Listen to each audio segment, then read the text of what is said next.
Quiero que me diga, ¿qué fue lo que te pasó? Que a él vino a comprar, él vino de compra, entonces recogió los, ¿cómo le digo? Recogió todos los billetes y no compró nada. Al fin y al cabo, al salir, lo agarraron de malas ganas, dándole como empujón de que él había robado algo, diciendo que robó chocolate. Y lo encerraron, por minutos, horas.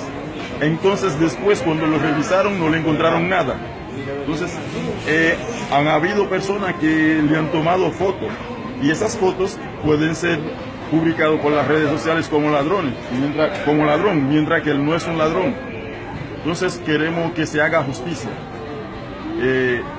Como se han dicho, que aquí no es por primera vez, que se haga justicia, y por eso queremos demandar a la empresa, para que eso no vuelva a suceder, porque muchos haitianos han sido acusados por no saber hablar español y no saben cómo defenderse. Yo creo que ya eso está llegando a un nivel de que las autoridades tienen que decir algo.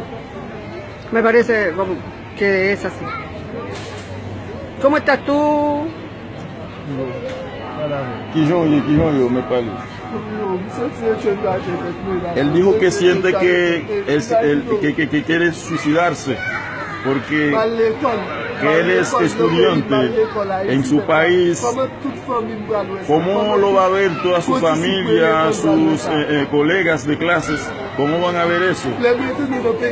Cuando regresa en su país, que allí en Haití un ladrón significa algo realmente frustrante, ¿cómo se va a ver?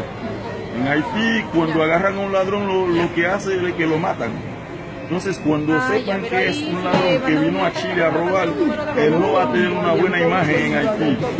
Entonces, por eso que queremos que se tome ese caso, porque no es un solo, es uno, que como él se ha detenido para que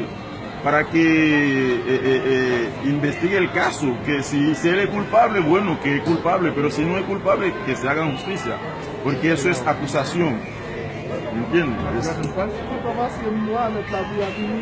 Él dijo que no es porque él es negro que tienen que humillarlo. Él no vino aquí a robar, tiene todos sus documentos, que vino a trabajar, pero no a robar, y eso a él se queda frustrante.